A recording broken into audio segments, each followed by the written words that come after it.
I was aware of her fondness for climbing, but I underestimated its depth.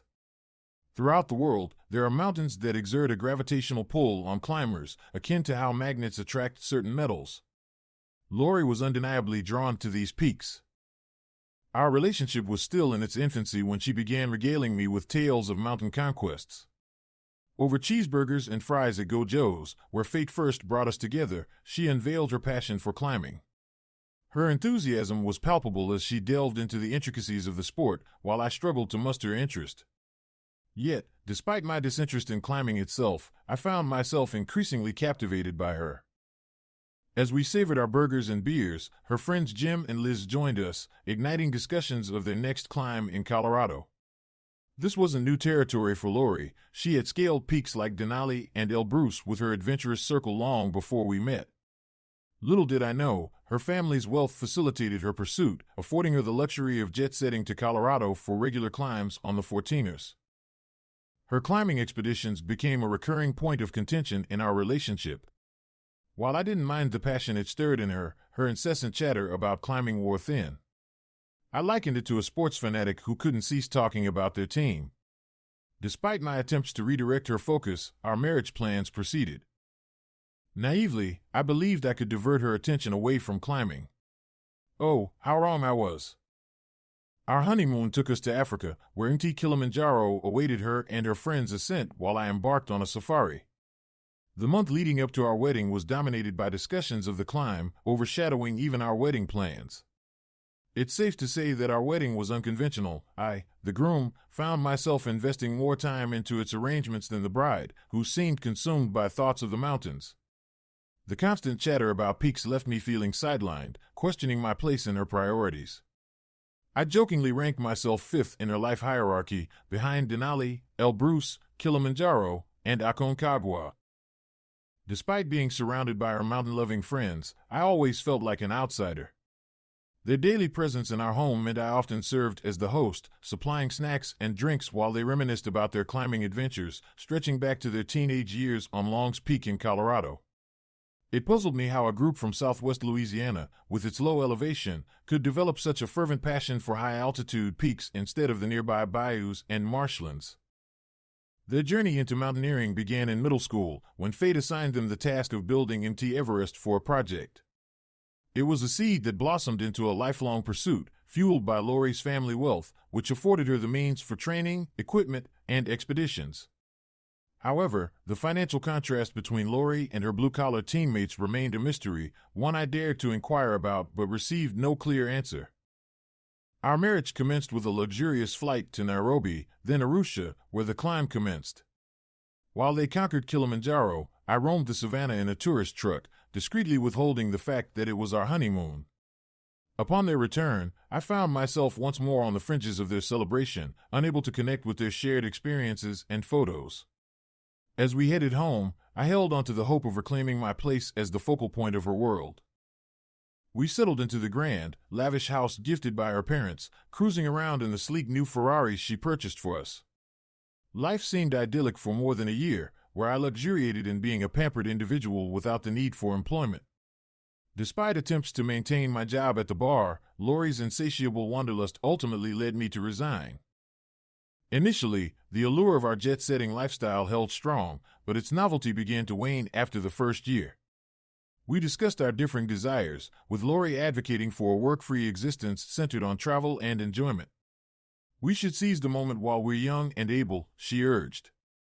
Do you realize how many people dream of a life like ours? I can only imagine, I replied, concealing my true sentiments. I endured that year, schlepping her equipment from one towering peak to another, from the 14ers to Mt. Rainier, as the group geared up for their next adventure in Argentina. After her second ascent of Rainier, I confronted her with my feelings. I can't continue like this. I'm not asking you to abandon your passion, but I do request that you consider my needs and scale back on your travels. I'm sorry, Jamie. I'll try to do better, she promised, and for a while, she did. However, as the time approached for their Aconcagua expedition, her focus shifted back to training. As she prepared to depart for Mendoza, Argentina, we spent Christmas and New Year's in Colorado, where she meticulously checked her gear and hiked the mountains. Departure day arrived, and we escorted her to the airport, where she boarded a flight to meet her crew. Yet, shortly after leaving, I received an unexpected call from her phone, revealing that she had left it behind at the Denver airport boarding area.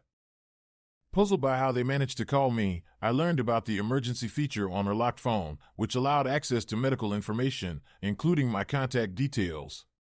Grateful for their assistance, I arranged to retrieve the forgotten phone, unaware of this ingenious feature until that moment.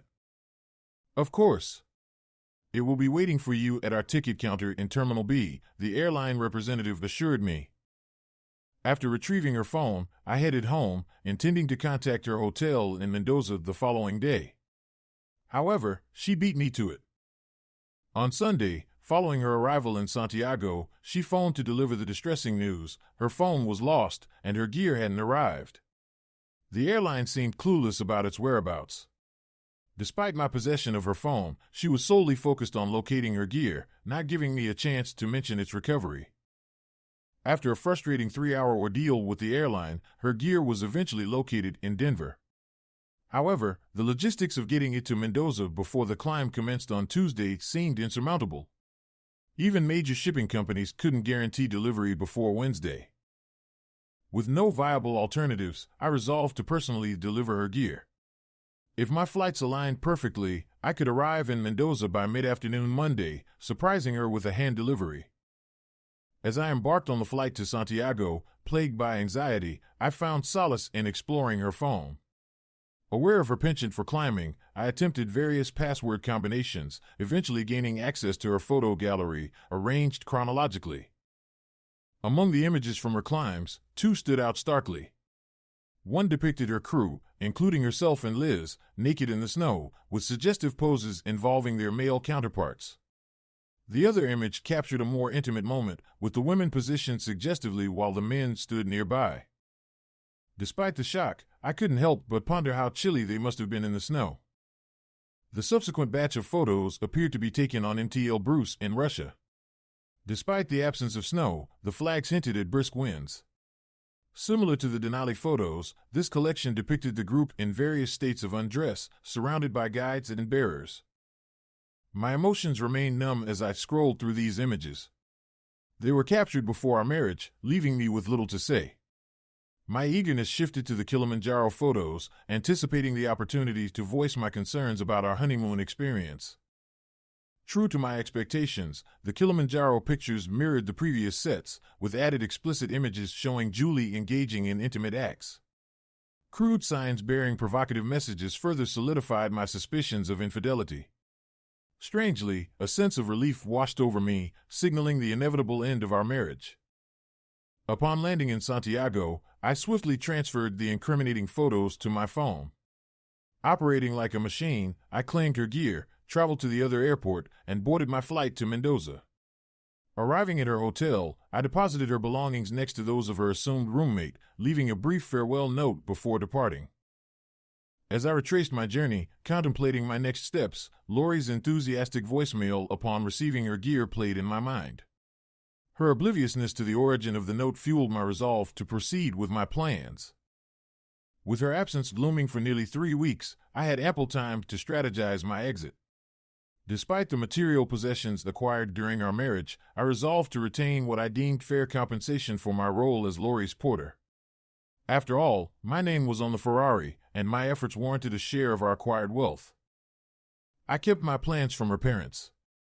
With a new phone and a fresh account, I transferred all my contacts and essential data, leaving behind only her information and the incriminating photos. I moved out swiftly, leaving copies of the photos on the kitchen island along with my keys and reset phone. Within a week, I settled into my new apartment, selling the Ferrari in Houston and investing the proceeds, along with our joint account funds, into my bank account.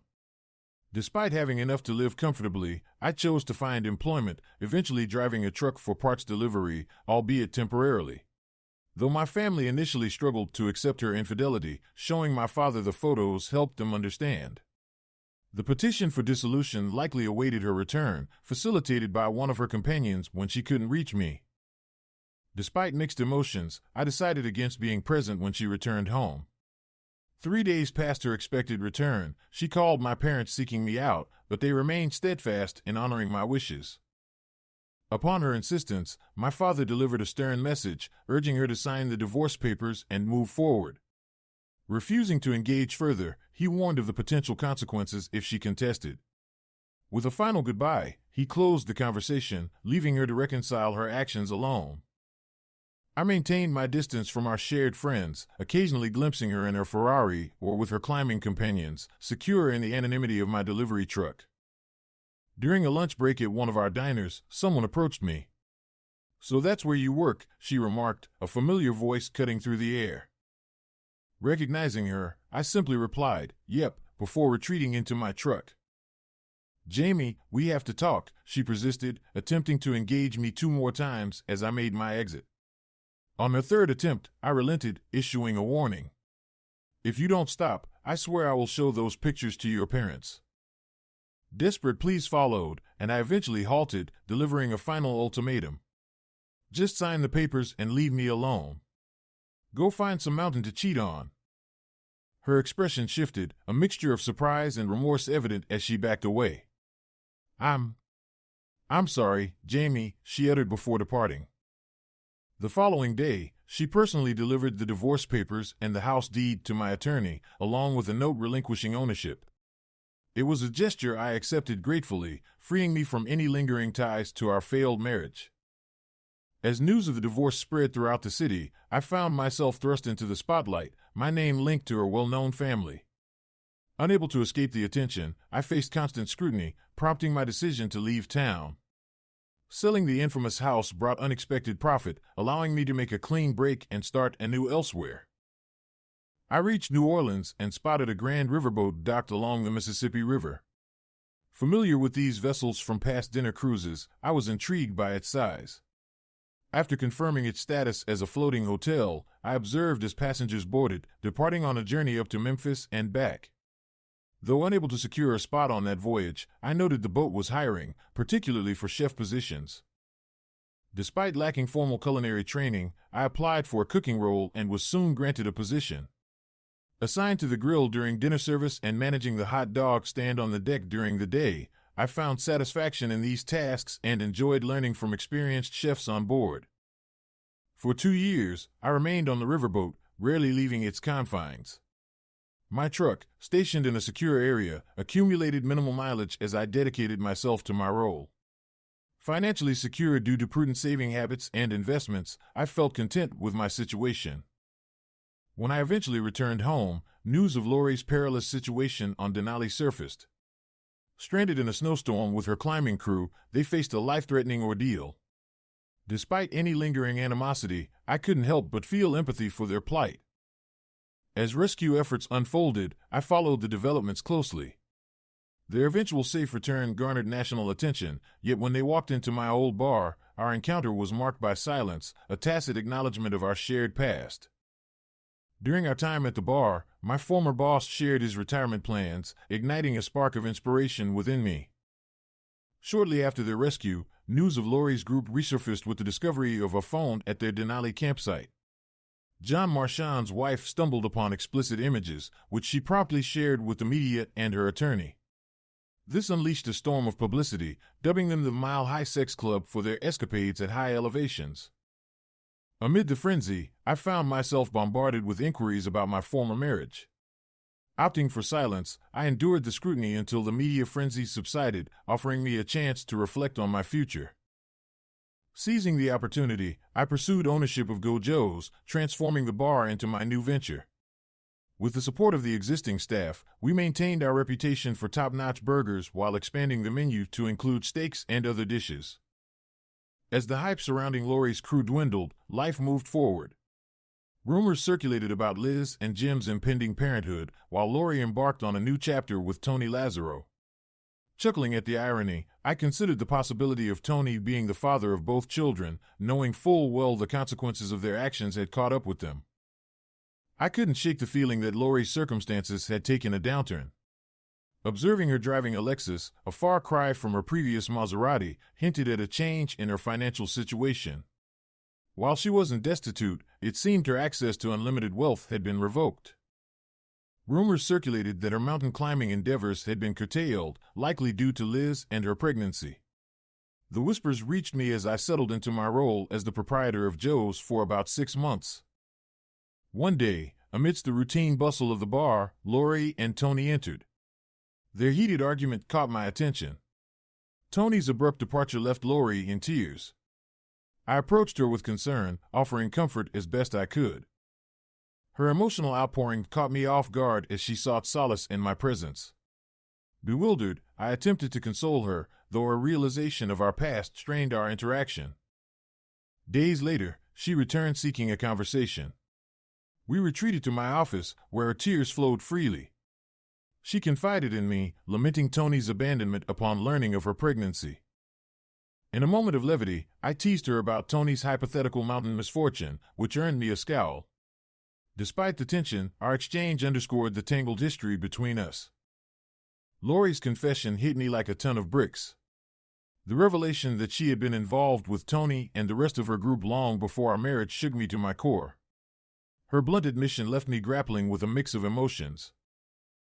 As she recounted the manipulative facade of our marriage, I couldn't help but feel a sense of betrayal and incredulity. The realization that I had been naively played for a fool stung deeply.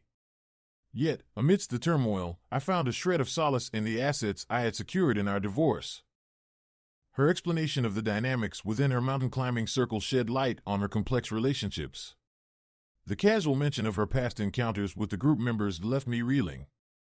It was a stark reminder of how deeply I had been ensnared in her web of deceit. Her nonchalant demeanor as she detailed her history with Tony and the others left me dumbfounded. The casual disregard for the emotions and lives she had manipulated fueled a surge of anger within me. Despite the gravity of her revelations, I found myself grappling with an unexpected sense of liberation.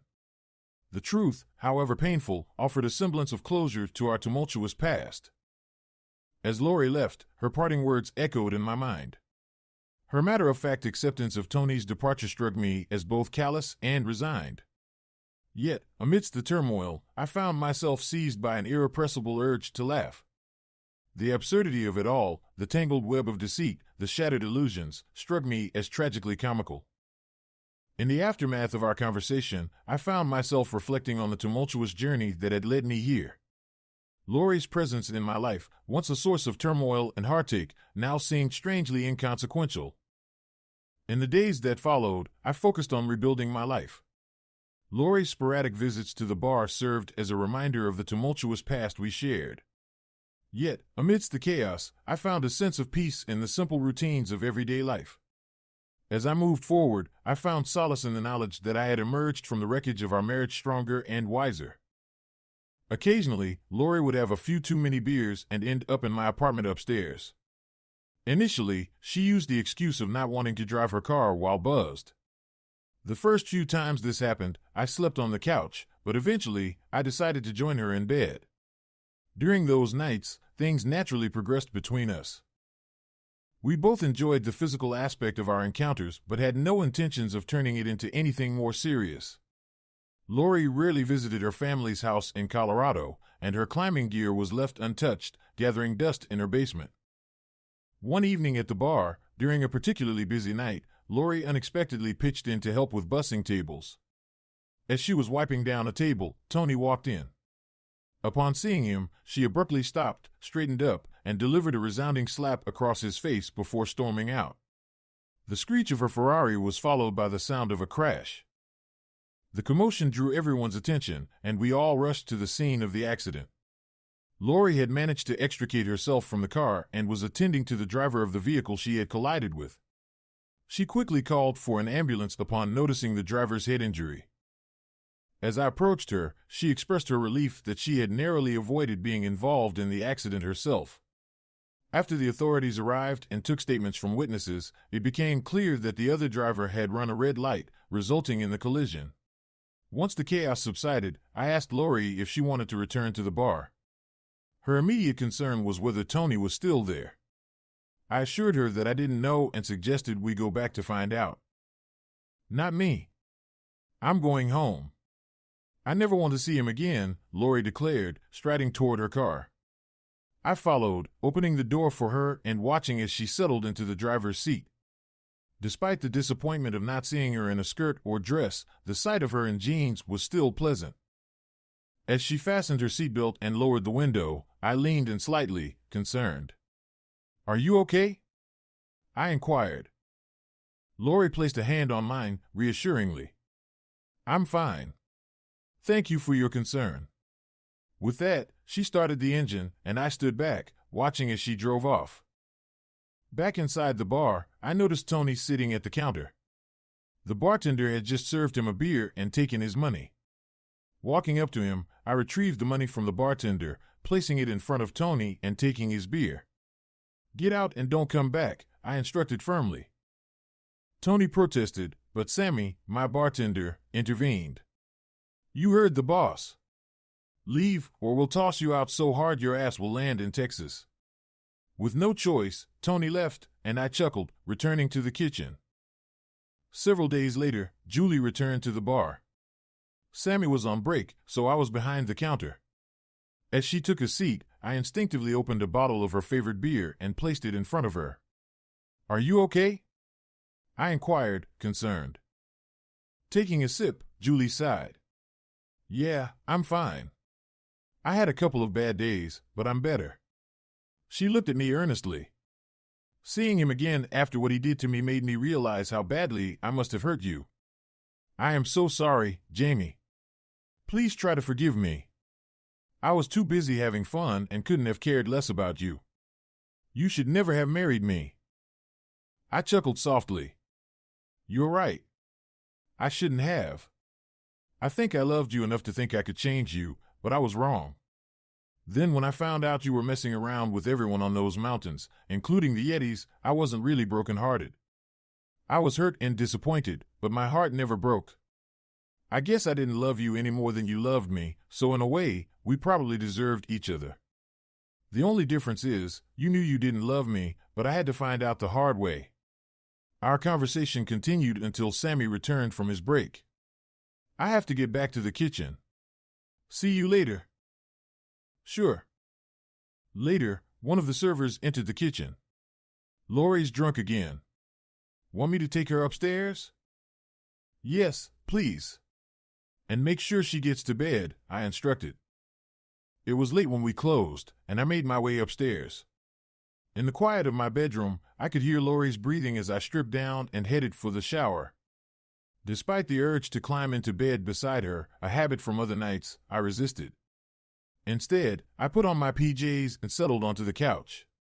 The sun was peeking through the curtains by the time sleep finally claimed me. Nearly noon, I stirred to the sensation of her lips on mine. Keeping my eyes closed, I heard her whisper, "I love you." I know it now. Only when I heard the door close did I open my eyes. A month passed without seeing her. I found myself constantly checking the bar during breaks from the kitchen, hoping to catch a glimpse of her. It became routine for employees to deliver the disappointing news that she wasn't there. My work consumed me, and fatigue set in. A visit to the doctor revealed a need for rest, but I kept delaying it. Eventually, chest pains sent me to the hospital in an ambulance. The doctors warned it was a sign to slow down, emphasizing the seriousness of the situation. Returning home, I settled into my favorite chair, only to be interrupted by a knock at the door. It was Lori, suitcase in hand. Sammy called and told me what happened. "Your staff decided I should come over and make sure you stay in bed, or at least away from the bar, so here I am. Now, look. Don't give me any grief. Just hush, lay back, relax, and savor the next week," Lori instructed firmly. Most of it was indeed enjoyable, except for the part where she insisted on sleeping on the couch to avoid getting me too excited and risking my heart. That routine lasted the first 6 days. However, on the 6th night, things took a turn. Instead of finding my pajamas laid out as usual, I discovered my drawer empty. Even my thick-headedness couldn't miss the hint, so I climbed into bed and waited. It didn't take her long to join me, wrapped in a bath towel. Pulling back the covers on her side, she slipped in beside me. "Are you up for some fun now that you're rested?" I grinned. What followed was a night of intense sexual exploration and pleasure like I'd never experienced before. At one point, a fleeting thought of her past escapades nearly dampened the mood, but she sensed my hesitation. "This is yours, Jamie. Yours alone. Take it and own it," she whispered, reigniting the passion between us. "It's just you and me, the way it's meant to be. Make love to me." And so, with renewed fervor, we indulged in each other fully, sharing a connection unlike any other. Her suitcase still sits in my apartment above the bar, alongside another. Half of my closet now holds her clothes, and our belongings mingle on the bathroom counter. We've toyed with the idea of moving in together or finding a larger space, but the details remain unresolved. While she's not officially on the work schedule, Lori is always there when I am, pitching in wherever needed. Her Ferrari now resides mostly at her parents' house, and she drives a Toyota when not riding with me in the truck. How long will this bliss last? Only time will tell, but for now, it's been a welcome change. Thanks for watching. Subscribe to the channel not to miss new videos.